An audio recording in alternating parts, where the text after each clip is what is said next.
She had been sitting at that table for 45 minutes before she finally admitted to herself that he wasn't coming. And the worst part, the part that would keep her awake for weeks afterward, was that he had known exactly what was going to happen next. He had planned it. He had used her. The ice in Sauce Callahan's water glass had melted into a pale, watery nothing. She stared at it the way you stare at something, when you're trying very hard not to cry in public, with the kind of focused intensity that has nothing to do with the object itself and everything to do with keeping your face together. It was 8:47 p.m. Her reservation at Vautrin had been for 8 o'clock. Vautrin was the kind of restaurant that didn't post its menu online, the kind where the sommelier wore a suit that cost more than Sias's monthly rent and the bread arrived in a linen-lined basket before you'd even unfolded your napkin. It sat on the 42nd floor of a glass tower in downtown Montreal, and on a clear Thursday night, like this one, the view of the St. Lawrence River looked like scattered diamonds thrown across black velvet. Sias had booked a full day off work to get ready. That was the embarrassing truth of it. She'd told her supervisor at Marchand Financial she had a dental appointment, then spent 8 hours doing everything her mother always said a woman should do before a first date with someone who might matter. She'd had her hair blown out at a salon on Rue Saint-Denis that charged $90 and used products she couldn't pronounce. She'd worn the wrap dress, deep burgundy, structured at the waist, the kind of dress that her body actually belonged in rather than apologized for. She'd even bought new shapewear, $42 at the Bay, still in the packaging 2 weeks ago, now cutting into her ribs with cheerful indifference. The dress had been the right choice. She knew that the moment she'd stepped out of the cab and the door attendant had held the door open without the slight hesitation she was used to, the half-second pause that happened when people recalibrated their expectations of her. Sauce Callahan was a size 18. She had spent 31 years learning exactly where those half-second pauses occurred, cataloguing them the way a naturalist catalogues bird calls. She knew the sound of being underestimated. Tonight, in that dress, she hadn't heard it. That had felt like something. Now she sat alone at a table set for 2, the second place setting a quiet, relentless accusation. The maître de lean, silver-haired man named Edouard, who had greeted her with practiced warmth, had stopped making eye contact with her somewhere around the 30-minute mark.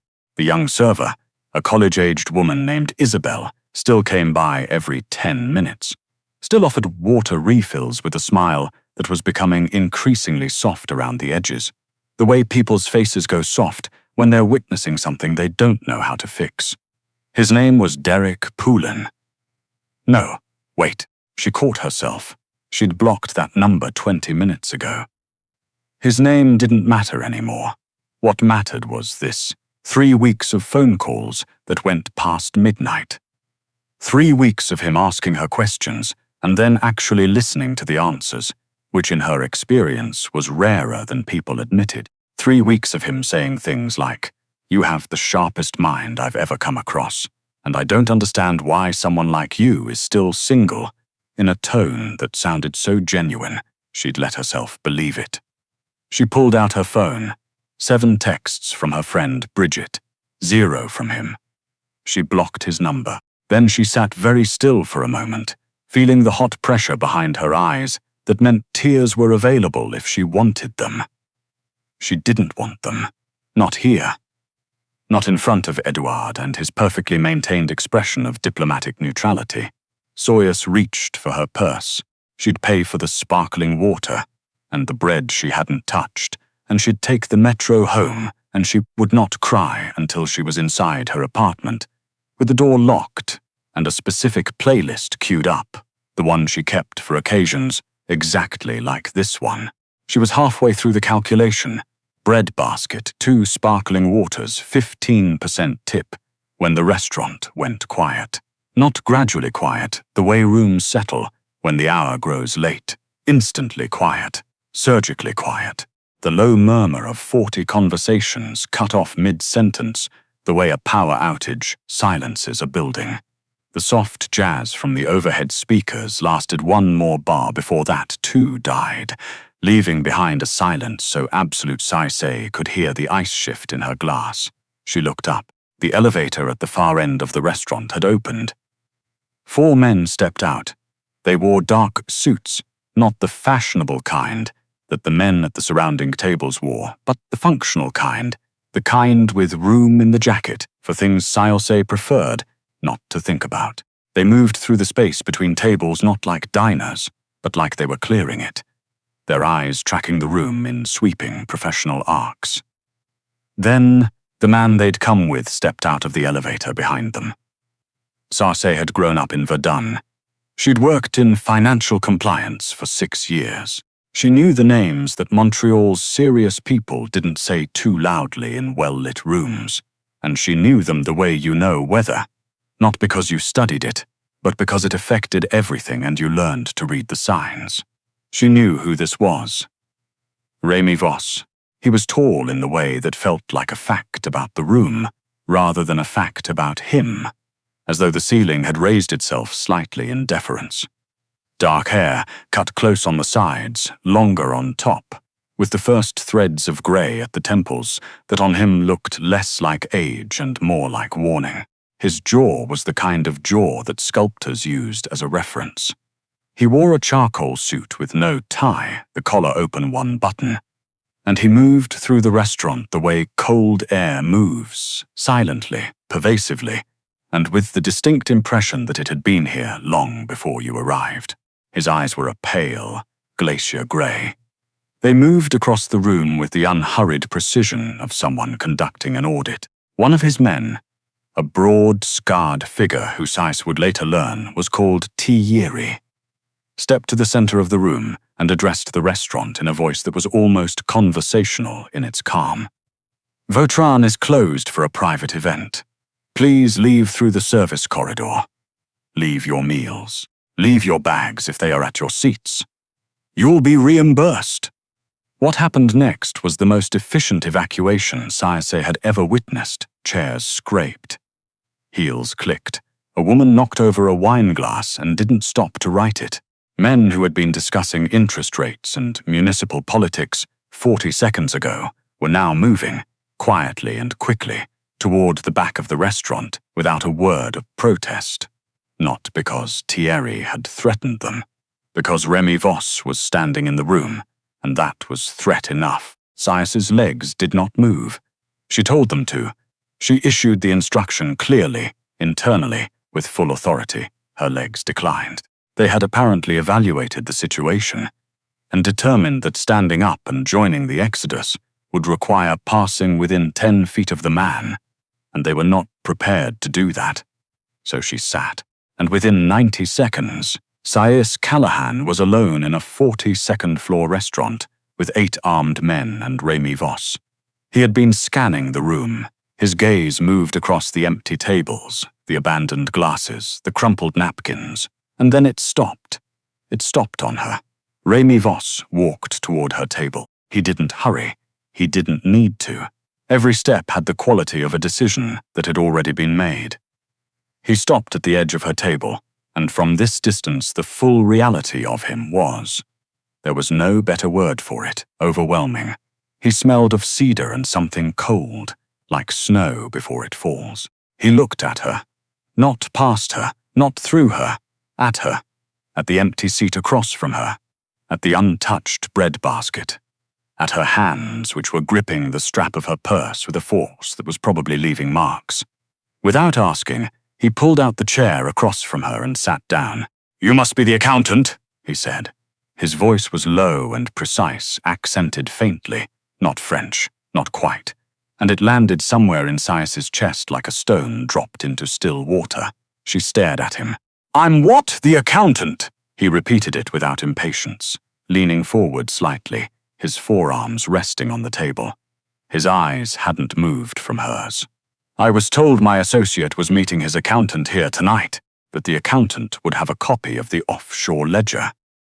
Soers's mind performed a rapid and deeply unwilling series of calculations. "I do accounting," she said slowly. "I work in financial compliance at Marchand. But I don't have a ledger. I'm on a date." I was on a date. I was stood up.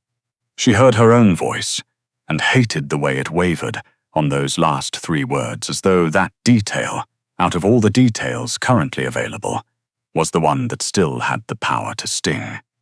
Remy Voss tilted his head by a fraction of a degree. "Tell me the name of the man you were meeting. Why?" "Because," he said, with the patience of someone who was accustomed to the world cooperating with him and had decided, for reasons she didn't yet understand, to extend that patience to her. "The man I am looking for told my people he was meeting his financial contact here tonight. He gave us this restaurant, this time. And then he disappeared." Sorcier set her purse down on the seat beside her with extreme deliberateness. She said the name. Remy Voss didn't move, but something shifted behind his eyes, a cold, settling certainty like a lock turning. "Beaumont," he said quietly.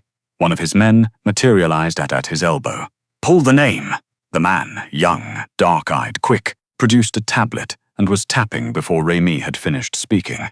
Sarce watched this with the detached, slightly surreal calm of someone whose brain had decided to file the current situation under experiences to process later and was functioning on documentation mode in the interim. "He told me he was a property developer," she said. "Not to defend him, just because it was true, because it was part of the thing she was trying to understand. We matched on an app. We talked for 3 weeks. He was funny. He asked about my work. He seemed..." She stopped. "He seemed interested in me." Remy Voss looked at her. The calculating expression hadn't shifted, but something behind it had, a quality of attention that was different from the surveillance sweep he'd done of the room. More specific. More particular. "He wasn't interested in you," Remy said. "He was interested in this restaurant. He needed a reason to be here tonight that wouldn't look like what it was." The implication took approximately 4 seconds to fully arrive. When it did, Saise felt something move through her. Something she could only describe as the moment a building decides to come down. Not chaos, not noise, something much quieter and much more total. "He used me." She said it almost experimentally, testing the weight of it. "As cover," Remy confirmed. "I've been having him watched for 2 weeks. He knew that. He knew if he walked into Vautrin alone, my people would move on him before he reached the elevator. But a man arriving late to a dinner reservation, a date he'd kept a woman waiting for, that's a different thing. That's noise. That's a distraction. By the time my men confirmed the situation and I arrived, he would have been gone. The full shape of it landed. He had never intended to come. Not for a moment. She had never been a person to him. Not someone he found interesting, not someone he was drawn to. She had been a prop. A warm body in a burgundy dress, sitting visible and alone in a window table while he used the side exit. Saucer Callahan had many qualities, and chief among them was this. She did not cry when she was angry. She went very, very still. 3 weeks, she said. Her voice had dropped to a register she barely recognized. He called me on a Tuesday night when I had a work deadline, and talked to me for an hour about my sister's dog. He remembered the dog's name the next time we talked. He asked if she'd gotten the hip thing sorted. She looked at Remy Voss across the table. "I got dressed up.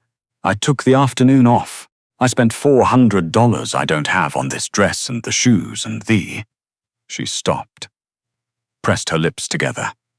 "I told my mother I'd met someone who seemed real." Remy Voss said nothing. He was watching her with an expression she could not read at all. "And he never intended to sit in that chair," she said, pointing at the seat Remy currently occupied. "He never intended to walk through that door. I was set dressing." She picked up her water glass and drank, the flat, watery remains of it in one go. Then she set it down with a precision that was more controlled than the emotion behind it deserved. "I want to go home," she said. "I know," Remy said. "You can't." She looked at him. He gave my people this location, Ramey said, which means my rivals know it too. The Gallagher network has been watching his movements. If they see a woman leave this building alone tonight, a woman who was visibly waiting for him, they will assume you know where he went. They will follow you home. I don't know where he went. I know that. They don't. Suerse absorbed this. I can call the police, she said. Something shifted in Ramey Voss's expression that was not quite a smile. The chief of the Montreal Urban Security Division, he said, was at my sister's wedding. You're welcome to call him. She stared. You have two options, Ramey said, leaning forward. His voice was quiet, completely level. You leave alone and you spend the next 48 hours hoping that people with very different professional standards than mine decide you're not worth following. Or you come with me. I confirm to anyone watching that you are under my protection. And in 48 to 72 hours, when this is resolved, you go home to your apartment and your life, and this entire evening becomes a story you tell at dinner parties. Suerse looked at him for a long moment. Why, she said carefully. Would you do that for someone you met 4 minutes ago? Ramey Voss held her gaze. Because you were used as a tool against me, he said. And that makes this my problem to correct. It wasn't warmth. It wasn't sympathy. It was something more interesting than either. A kind of cold, absolute accountability. He had decided she was his responsibility, and it was clear from the tone of his voice that decisions Ramey Voss made did not reverse themselves. She picked up her purse. I'm keeping the bread, she said. Something moved across his face. It was gone before she could name it, but she thought distantly that it might have been the beginning of a smile. His penthouse occupied the top floor of a building in Outremont that looked, from the outside, like a converted heritage property. Sandstone and wrought iron, the kind of building that had been standing since before Confederation and intended to keep standing. The inside was different. Floor-to-ceiling glass on the north wall looking out over Montreal, dark hardwood, furniture that was expensive without being showy. A kitchen that had the look of something that was occasionally actually used. Saya sat on a charcoal sofa with the bread basket in her lap. She had, in fact, kept the bread, and one of the men had found a cloth napkin to wrap it in without being asked, which told her something about the kind of operation this was, and tried to take stock of her situation. Ramey Voss was across the room, standing at a long table with Thierry and the dark-eyed young man named Sébastien, speaking in rapid, quiet French. Occasionally one of them glanced at her. She catalogued that too. You can put the bread down, Ramey said, without turning around. No one here is going to take it. I know, Suerse said. I'm holding it for comfort. This time she saw the side of his face, and she was certain. It was a smile, brief, involuntary, immediately suppressed, but it had been there. He crossed the room and sat in the armchair across from her. He poured 2 glasses of something amber from a decanter on the side table and set one in front of her. The name he gave us was a dead drop, Ramey said. He was supposed to deliver the offshore account codes for a money laundering network, my network. He's been skimming from the accounts for 18 months. When we caught it, he ran. He told my people he would hand over the codes here tonight, which was a lie. He used to buy himself time. And the codes? Suerse said. Gone. We think he sold them or is planning to a competing group. If that happens, they drain our holding accounts within 72 hours. Suerse turned the glass between her hands without drinking it. Her mind had moved, the way it did at work when a file stopped making sense, and she needed to go back to first principles. She thought about the 3 weeks of conversations. She thought about his questions, the specific ones, the ones she'd found flattering at the time, because they'd seemed so particular, so genuinely curious. He'd asked her once what financial compliance software her firm used. She'd told him it was a legacy system, older than most of the staff, that she'd actually written a custom macro to make it functional. He'd laughed and called her a genius. He'd asked what kind of data her firm handled. She'd been vague. Confidentiality, she'd said. He'd said he respected that. He'd pivoted immediately, asked about her sister's dog. He'd asked, 2 weeks ago, what she was doing the following Thursday. She'd said nothing. He'd said good. He had something special planned. She thought about the app he'd used to contact her. Not one of the usual ones. A newer platform, smaller, niche, the kind of thing a tech-adjacent person would use. He'd suggested it, actually. Said the algorithm was better. What was the name of the app? She asked. Rami looked at her. What? The dating app he used to contact me. Do you know if he's used it for other things?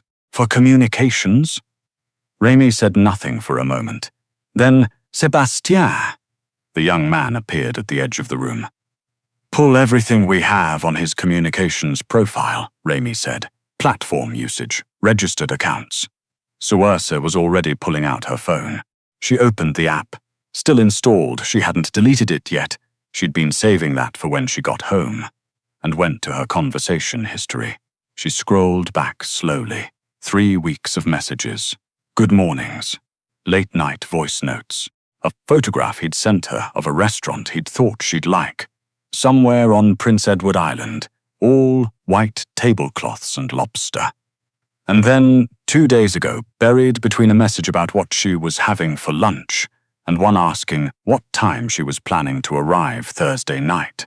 A file. Thought you might like this. Article about financial modeling I came across. Your kind of thing. She had opened it. Or tried to. It had loaded a blank screen and she'd assumed it was a broken link and forgotten about it entirely. She held the phone out to Rami. He sent me a file 2 days ago, she said. I thought it was a dead link. But the app downloaded something before it went blank. I can see the data usage in my storage. 14 megabytes. Rami Voss went very still. He took the phone from her hand. He looked at the screen. Then he looked at her, and the expression on his face was one she hadn't seen from him yet. Not the cold calculation. Not the controlled authority. Something rawer than that. Something that landed somewhere between fury and a recognition he hadn't expected to encounter tonight. Sébastien, he said quietly, get the technical team. He handed the phone back to her with a care that was almost ceremonial. He didn't just use you as a distraction, Rami said. His voice was very controlled. He used you as a carrier. He couldn't email the codes directly. We monitor all his accounts, all his known devices. He couldn't carry a physical copy. My people would have found it. So he embedded them in a file and delivered it to a phone that had no connection to him, no connection to me, no flags on any watch list. He paused. Your phone. The silence in the room was complete. Sarsay Callahan thought about $42 worth of shapewear and a $400 dress and a Tuesday phone call about a dog named Biscuit. She thought about telling her mother she'd met someone real. He put the codes on my phone, she said. Yes. He was going to call me at the restaurant, pretend he was running late, get me to text him a screenshot or a forwarded file in the middle of a crowded public place where no transaction would show up on any surveillance protocol. Rami's eyes sharpened. That's exactly right. And then he was going to ghost me, and I'd go home, and in 48 hours someone would drain your accounts, and I would have no idea I'd had anything to do with it. She looked at him steadily. He's not stupid. No, Rami said. He's not. He's also not going to get away with it. Rami's head tilted slightly. The glacier eyes studied her. No, he said. He's not. Rami's technical team, 3 people who arrived within 20 minutes, and said almost nothing to her, but everything to the equipment they carried. Extracted the file from Sawirs's phone in 43 minutes. It was all there. The offshore routing codes, the Shell Corporation registry, the full map of a money laundering network that had apparently been operating across 3 provinces and 2 international borders for the better part of a decade. Sayose sat at the kitchen island and ate the bread while this happened. It was excellent bread, as it turned out. Rosemary and sea salt. She was genuinely sorry she hadn't eaten any of it at Vautrin. Remy walked back across the penthouse to her when it was done. He moved differently now, not looser exactly, but the particular tension of a man waiting for a piece of information had resolved itself into something more deliberate. "We have it," he said. "Good," she said. "You should know." He stopped. She'd never heard him stop mid-sentence before, and she got the impression, from the brief recalibration on his face, that it didn't happen often. "What he said to you about why he chose you, you should know that he was wrong." Suisse set down the bread. "He said I was easy to overlook. He was wrong." She looked at him for a long moment. "He wasn't," she said plainly. "That's the thing. He wasn't wrong about how the world works. People do overlook me. They underestimate me.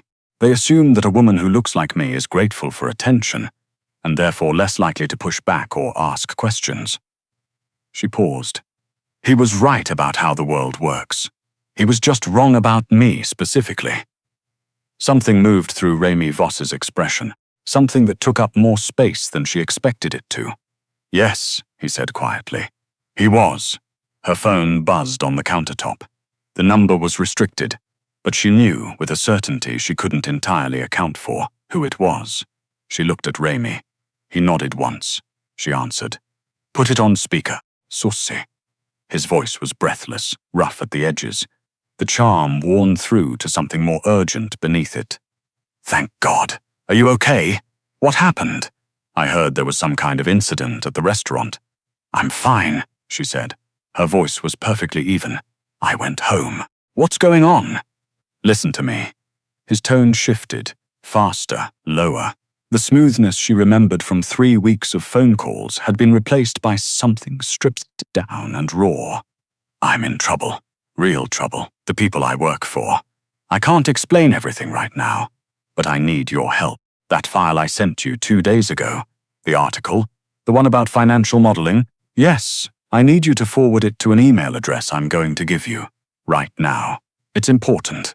"What kind of file is it really?" she asked. Silence. 2 seconds. 3. "What?" "I opened the app's cache," she said. "It's 14 megabytes for a text article. That's not an article." The silence on the other end had a different quality now. She'd spent 6 years in financial compliance. She knew the sound of someone recalculating. "Suisse, I don't have time to." "Where are you?" she asked. "I'm at a storage facility, near the port." "Listen, please, just which port?" Another pause. She could hear him breathing, could hear distantly the sound of water and the low groan of industrial machinery. "The old port," he said. "Near the grain elevator on Mill Street, Building D. Please, just bring your phone. I'll explain everything, but I need that file, and I need it in the next hour, or these people are going to." "I'll come," she said. She could hear the relief in his exhale, the recalibration of his tone, sliding back toward warmth and urgency in the exact ratio she'd heard for 3 weeks, the formula that had worked. "Thank you. You're the only person I can trust right now. You know that? You're the only real thing in my life." She ended the call. The kitchen was very quiet. Remy Voss was looking at her with an expression she had no template for. "You didn't tell him. You heard where he is. Yes. Then go get him," she said. "I'll stay here and finish the bread." The drive to the old port took 11 minutes. Suisse knew this because Remy, in a decision she hadn't anticipated and hadn't argued with, had brought her. She sat in the back of an armored SUV with tinted windows, Remy beside her, Thierry, and 3 others in the seats ahead. The city moved past the glass in streaks of orange and white. The St. Lawrence glittered in the distance. "You don't have to be here," Remy said quietly. "I know," she said. He looked at her for a moment. "Most people, when they find themselves in a situation like this, want to be as far from it as possible. Most people haven't spent 45 minutes eating stale bread in an evacuated restaurant while an international crime figure sat in their date's chair," she said. "I feel somewhat invested at this point." The almost smile appeared again. She was getting better at catching it. The SUV rolled to a stop on a darkened stretch of road near the grain elevator.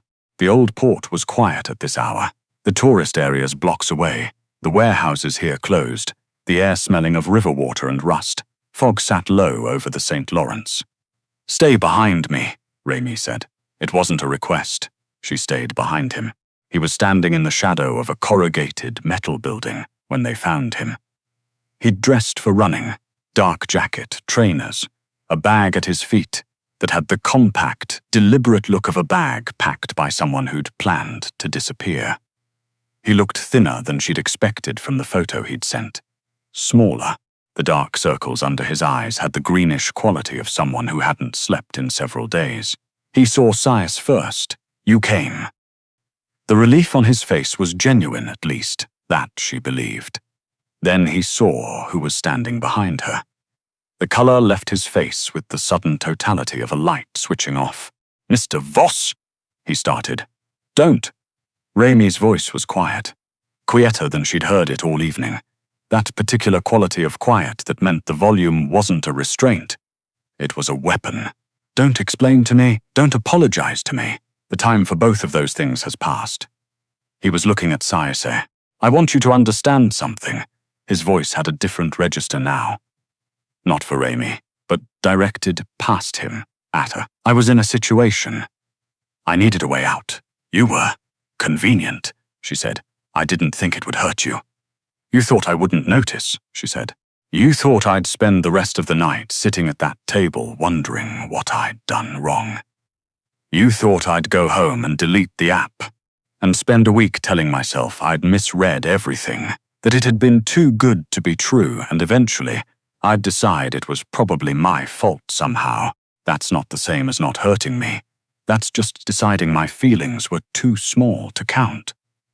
He didn't have an answer for that. She hadn't expected one. She looked at Raimi. Raimi Voss was watching her with the full force of that grey gaze. Not the audit.